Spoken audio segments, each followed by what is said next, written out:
ਸੋ ਕੇਂਦਰ ਸਰਕਾਰ ਨੇ ਜਿੱਥੇ ਪਹਿਲਾਂ ਹੀ ਕਿਸਾਨਾਂ ਨੂੰ ਪਰਾਲੀ ਨਾ ਜਲਾਉਣ ਦੇ ਲਈ 1500 ਦੀ ਰਾਸ਼ੀ ਨਾ ਦੇਣ ਦਾ ਗੱਲ ਆਖ ਦਿੱਤੀ ਹੈ, ਤਾਂ ਉੱਥੇ ਹੀ ਬਾਅਦ ਦੇ ਵਿੱਚ ਹੁਣ ਪੰਜਾਬ ਸਰਕਾਰ ਨੇ ਵੀ ਮਨਾ ਕਰ ਦਿੱਤਾ ਹੈ। ਇਸ ਮੁੱਦੇ ਦੇ ਉੱਤੇ ਕਿਸਾਨ ਆਗੂ ਜਗਜੀਤ ਸਿੰਘ ਡੱਲੇਵਾਲ ਦੇ ਨਾਲ ਖਾਸ ਗੱਲਬਾਤ ਕੀਤੀ ਗਈ ਹੈ। ਉਹਨਾਂ ਕਿਹਾ ਹੈ ਕਿ ਕਿਸਾਨਾਂ ਦੇ ਨਾਲ ਕੀਤੇ ਵਾਅਦੇ ਹਰ ਸਰਕਾਰ ਨੇ ਪੂਰੇ ਨਹੀਂ ਕੀਤੇ। ਉਹਨਾਂ ਕਿਹਾ ਹੈ ਕਿ ਸਰਕਾਰ ਕਿਸਾਨਾਂ ਦੇ ਨਾਲ ਕੀਤੇ ਵਾਅਦੇ पूरे करे, जेकर नहीं पूरे होंदे तो किसान पराली साड़न के लिए मजबूर होंगे। से केंद्र सरकार के द्वारा जब पराली पे मदद करने से मना करने के बाद अब दिल्ली और फाइनली पंजाब सरकार ने भी मना कर दिया। हमारे साथ किसान नेता जगजीत डल्लेवाल साहब हैं। डल्लेवाल साहब, पहले तो केंद्र सरकार ने 1500 रुपये देने से मना कर दिया और अब आज पंजाब सरकार ने बोल दिया कि हम पैसे नहीं दे सकते। तो किसान नेता होने के तौर पर आप इसे कैसे देखते हैं कि क्या पंजाब सरकार अपने ही किए हुए वादों से पीछे मुड़ कर रही है? ये पहली बार नहीं हो रहा। सरकार ने पहले कमिटमेंट की थी हमारे साथ, जब गेहूं का उत्पाद घटा था उस समय भी उन्होंने कमिटमेंट की थी कि हम किसानों को बोनस देंगे। उससे भी सरकार भाग गई थी। उसके बाद सरकार ने फिर कमिटमेंट की कि आप मूंग की अगर खेती करोगे तो उसको हम MSP पे खरीदेंगे। उससे भी सरकार भाग गई। लगभग 80 से 82% जी मूंग की खरीदारी है वो प्राइवेट कंपनियों ने की। और उससे भी आगे जाकर सरकार ने किसानों के साथ एक और वायदा किया था कि जो लोग सीधी बिजाई डायरेक्ट सोइंग करेंगे धान की खेती की, और उनको 1500 रुपये प्रति एकड़ हम उनकी सपोर्ट के हिसाब से उनकी मदद हम हेल्प करेंगे। लेकिन उससे भी अभी तक सरकार भागी हुई है, वो भी नहीं किया। फसलों ने नुकसान हुआ, फसलों का कंपनसेशन नहीं हुई मिली किसानों को। पहले सुंडी ने मारा, फिर मतलब वाइट फ्लाई आया, फिर बारिशें आई, उसके बाद लंपी स्किन आई जानवरों पशुओं के ऊपर, गाय के ऊपर वो बीमारी आई। अब वो चाइना वायरस हमारी धान की खेती पे आया हुआ है।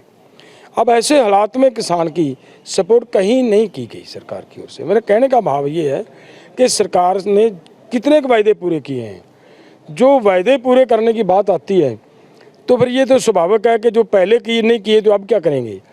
तो फिर मेरा ये यहाँ पर ये हमारा स्टैंड ये है कि सरकार अपने किए हुए वायदे को पूरा करे। अगर नहीं करेगी तो किसानों को किसी तरीके से प्रेशराइज करना बंद करे। किसानों की मजबूरी होगी फिर पराली को जलाना, क्योंकि पराली जलाए बिना किसान के पास कोई रास्ता ही नहीं बचता कि वो वहाँ पे समय से गेहूं की बुआई करके आगे गेहूं की फसल लगा सके। डल्लेवाल साहब, अब सवाल यहाँ पे यही होता है कि फिर भी वही दौर शुरू हो जाएगा, फिर किसानों के ऊपर पर्चे होंगे, फिर NGT के जो रूल्स हैं वो लागू किए जाएँ, वो फिर ये बात बोली जाएगी कि केंद्र की तरफ से ऑर्डर्स हैं, सुप्रीम कोर्ट के ऑर्डर्स हैं।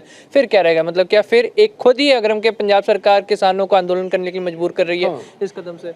ये आपने बहुत बड़ी बात कही है कि किसान आंदोलन नहीं कर रहा, किसान से आंदोलन करवाया जा रहा है, मजबूर किया जा रहा है उसको आंदोलन करने के लिए। जब उसके साथ किया वायदा नहीं पूरा किया जाता। जो दूसरी बात और इसमें ये एक बात नहीं है, पिछले 2 साल पीछे सुप्रीम कोर्ट ने एक ऑर्डर किया था।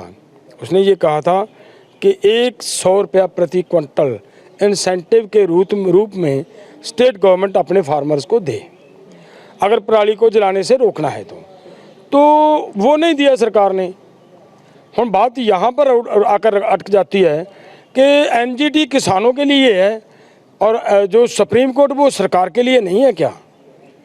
तो जिसकी लाठी उसकी भैंस। जिसके हाथ में ताकत है वो अपनी ताकत के जोर पे लोगों को पीट कर मार कर जेल में बंद करके वो अपना कानून लागू करवाएगा। तो वो फिर वहाँ पे किसान संगठनों को आगे आना पड़ेगा। हम अपने किसानों के साथ हैं। किसी हालात में किसान के साथ ये धक्केशाही ये हम बर्दाश्त नहीं करेंगे, चाहे भले कुछ ही हो। हम आंदोलन करने के लिए मजबूर हैं। सरकार अगर पर्चे देगी फिर से मुकदमे करेगी तो करे, ये तो सरकार का काम है, सरकार जाने। लेकिन हम अपने आंदोलन के ऊपर टेक रखेंगे। अगर हम दिल्ली घेर सकते हैं तो चंडीगढ़ कोई घेरना हमारे लिए बहुत बड़ा कठिन काम नहीं है। हम चंडीगढ़ वालों को मना लेंगे, इनसे माफ़ी मांग लेंगे लोगों से कि भाई रास्ता रोकना हमें मजबूरी है, रोकना पड़ेगा।